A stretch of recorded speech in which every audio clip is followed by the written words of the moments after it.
Ça fait une excellente transition de cette présentation précédente avec urgence de transition énergétique en particulier. Donc, je vais vous présenter un exemple de travail fondamental, de recherche fondamentale qu'on fait à INRIA et qui,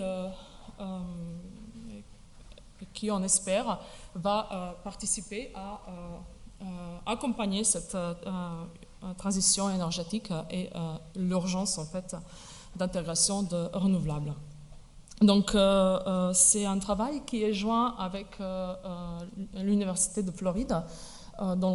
C'était dans le cadre d'équipes associées donc COPI de côté Université de Floride, Sean Mine est maintenant chaire international INRIA, donc à Centre Paris. Aussi avec, donc Yui Chen était un étudiant en thèse en Floride, maintenant à NREL, et Yu-Ping Li, un postdoc à Stanford, maintenant travaille à Tesla.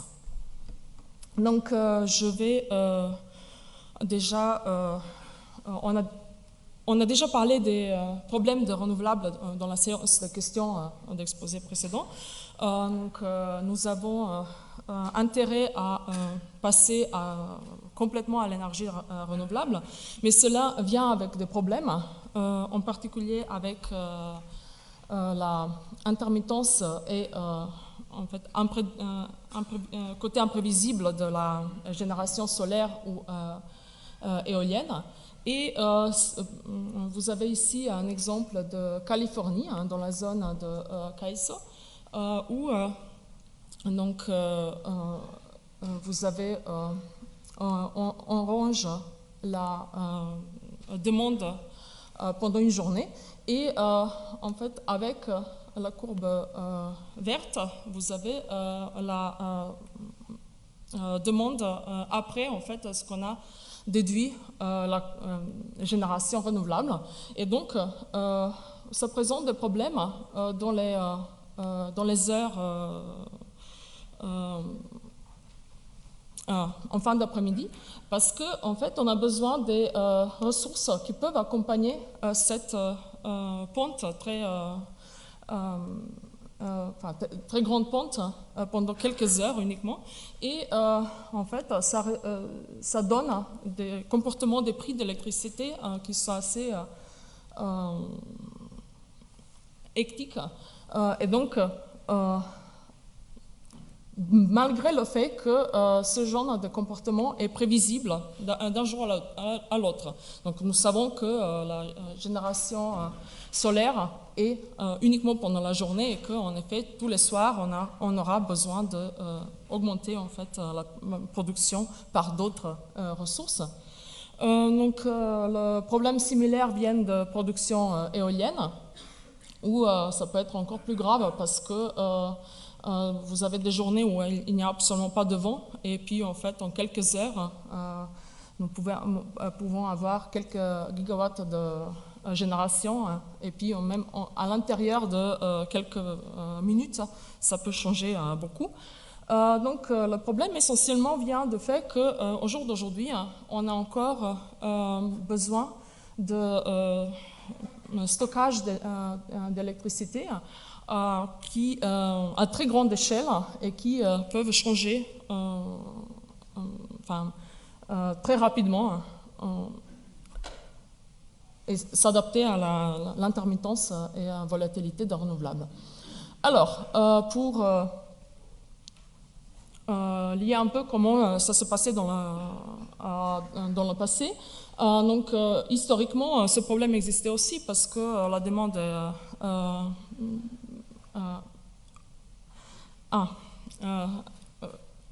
change au cours de temps et c'est difficile à prédire de manière exacte. Donc pour accompagner cette demande qui est flexible, donc les générateurs traditionnels ont opéré à une baseline plus basse, de telle sorte qu'ils peuvent augmenter ou diminuer leur production selon les besoins pour équilibrer la demande et la génération. Donc au jour d'aujourd'hui, ça devient très coûteux si on regarde juste les aspects économiques, parce que avec l'intermittence de renouvelables, on a besoin d'avoir beaucoup plus de réserves pour équilibrage en temps réel, et donc ça génère des coûts énormes, et les générateurs qui sont capables de régir très rapidement à cette demande sont essentiellement les turbines à gaz, ce qui est peut-être un peu moins polluant que le charbon, mais quand même, en fait, on aimerait bien ne pas devoir les utiliser pour accompagner solaire et éolien. Alors, pour vous donner une idée d'échelle et des besoins qu'on a du stockage d'énergie, donc ça c'est un exemple de Californie, hein, donc de Escondido System, qui en 2017 était la plus grande batterie à échelle de réseau d'électricité, et donc c'est 30 mégawatts qui peuvent servir à peu près 20 000 clients pendant 4 heures uniquement. Alors, donc, pour avoir une idée de taille de ces conteneurs, donc il y en a au total 24. Donc vous pouvez voir un conteneur, c'est quand même assez grand, hein, et ça prend énormément de place pour construire ces systèmes, et c'est très coûteux. Donc au jour d'aujourd'hui, le plus grand exemple n'est plus en Californie mais en Australie, et donc le coût c'est énorme, donc 66 millions de dollars. La surface que ça prend, c'est 1 hectare. Donc pareil, cela continue, donc Californie continue à investir dans le stockage à grande échelle, et donc pour 2020, il est prévu avoir encore plus grand exemple de stockage au niveau du grid, donc avec dans la zone de Moss Landing en Californie, et donc avec les coûts qui ne sont pas encore publics, mais on sait qu'ils sont significativement plus élevés que les projets précédents. Donc l'idée initiale de ce projet, c'était d'essayer de voir est-ce qu'on a réellement besoin de construire ces systèmes de batteries gigantesques, ou est-ce qu'il y a d'autres ressources qu'on peut utiliser à moindre coût et qui sont déjà présentes dans le système. Et donc l'idée, c'est de regarder la demande flexible dans le réseau et d'essayer d'agréger toute la demande flexible pour créer la batterie virtuelle qui peut agir comme ces batteries gigantesques au niveau du grid. Alors, puisqu'on va agréger une grande quantité de charges flexibles, l'approche principale qui est derrière, c'est celle de champ moyen. Donc, le même objectif qu'avant, on a un signal de référence qu'on a besoin de suivre en temps réel, donc, qui représente le déséquilibre entre la demande et la production. Et nous allons essayer de suivre ce signal en contrôlant la demande flexible en temps réel. Donc la différence entre son comportement nominal et un comportement contrôlé doit suivre ce signal. Et je vais supposer que ce signal est donné online, donc à chaque pas de temps, on va juste un seul point de ce signal. Alors, en quelque sorte, ce qu'on cherche à construire, c'est des ailerons pour les avions, mais cette fois-ci pour le réseau d'électricité. Donc nous ne cherchons pas de produire l'électricité, mais créer la flexibilité pour le temps réel. Donc l'architecture de contrôle, c'est de mettre le plus de possible de décisions au niveau local. Pourquoi? Parce que cela permet de réduire les besoins de communication, mais aussi ça permet de mesurer tout un tas de paramètres, par exemple la température de l'eau dans un chauffe-eau ou la température ambiante dans un système air conditionné. Et puisque nous allons contrôler des charges qui sont souvent on et off, nous allons utiliser les politiques randomisées. Alors, pour vous donner une idée de l'approche, donc nous avons ici n charges flexibles, avec un modèle markovien contrôlé.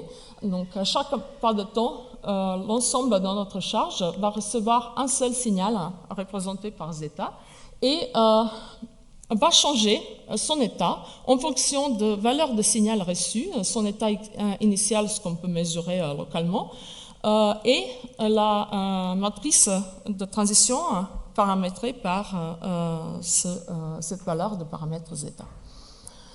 Donc, deux questions se posent. Comment construire cette famille paramétrisée et puis en fait, une fois qu'on a fait ça, on peut utiliser la technique de champ moyen pour analyser le comportement de l'agrégat.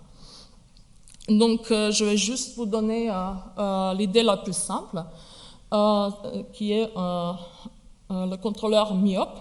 Nous allons juste prendre le comportement nominal, donc son qu'on intervient du système, et multiplié par un facteur qui, pour les valeurs positives de zeta, va incentivize les états avec la consommation électrique plus élevée, et inversement, pour les valeurs négatives, va diminuer la consommation. Donc, après, une fois qu'on a fixé cette famille paramétrisée, en utilisant les résultats standards de champ moyen, nous pouvons étudier le modèle pour l'agrégat et donc mettre en place les contrôleurs efficaces pour décider le paramètre zeta à envoyer à notre famille de charges à prochain pas de temps. Donc en pratique, nous allons utiliser l'intégrale proportionnelle intégrale ou linéaire quadratique. Alors, après, nous pouvons aussi développer les techniques plus compliquées pour le design local et qui vont reposer sur les processus markoviens de décision. Je ne vais pas entrer dans les détails, mais je vous laisse l'information sur les slides. Et donc, je préfère juste terminer avec un exemple. Une des ressources de flexibilité côté utilisateur, c'est tous les charges qui ont une inertie thermique, par exemple les chauffe-eau, les frigos, les systèmes air conditionnés. Dans ce cas-là, l'état de notre système va être le mode on ou off et la température actuelle, donc soit de l'eau, soit de la température de la pièce dans laquelle l'air conditionné est placé. Donc, ces charges ont déjà un contrôleur en place qui travaille sur le mode de hystérésis. Donc, en fait, il maintient la température intérieure d'une bande de confort.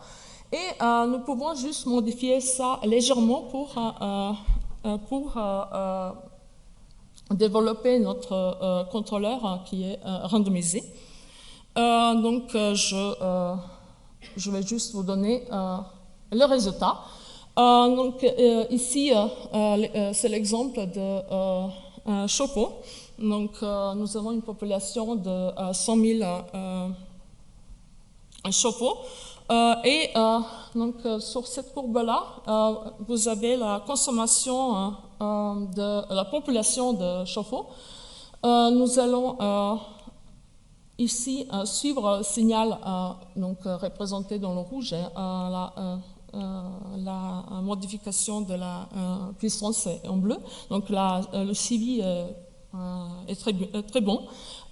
Et à droite, vous pouvez voir l'impact sur une seule charge de cette technique de contrôle. Donc nous pouvons voir que essentiellement ça bouge un peu la consommation dans le temps, mais ça n'impacte pas la qualité du service de l'individu. Cette technique a un potentiel énorme. Il y a, à part les chauffe-eau, nous avons aussi les systèmes d'irrigation qui sont très flexibles, les systèmes air conditionné également, le chauffage électrique en France.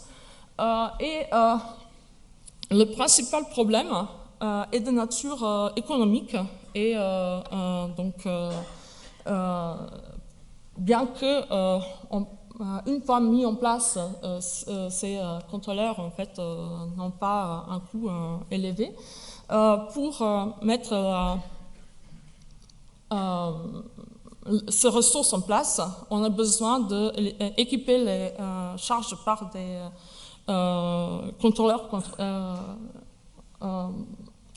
qui nous permettraient de les activer en temps réel. Et pour l'instant, les marchés ne sont pas adaptés et c'est ça qui a freiné l'innovation technologique dans ce domaine. Mais du point de vue personnel, je pense que les marchés ne sont pas franchement le meilleur moyen pour accompagner les besoins urgents de transition énergétique. Je pense que la meilleure solution, c'est à travers des contrats ou un standard. Et par exemple, en Floride, c'est ce qui est le cas avec leur programme OnCall depuis les années 80, pareil en France avec les chauffe-eau, et en Californie, donc depuis septembre 2018, nous avons la compagnie HomeConnect, donc une start-up en Californie qui est en partenariat avec Nest de Google Alphabet, participe à pilotage automatique de thermostat Nest pour donner les ressources pour le réseau d'énergie californien. Donc, je vais m'arrêter là. Merci beaucoup.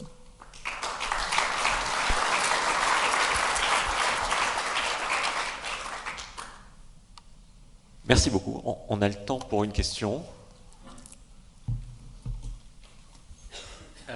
Est-ce que dans vos scénarios ou dans vos études, vous intégrez aussi l'émergence des véhicules électriques comme capacité de stockage massif Tout à fait. Je parlais juste des charges flexibles, mais en effet, les véhicules électriques représentent une famille de batteries distribuées. Donc, les techniques similaires peuvent être appliquées à pilotage de charge des véhicules électriques.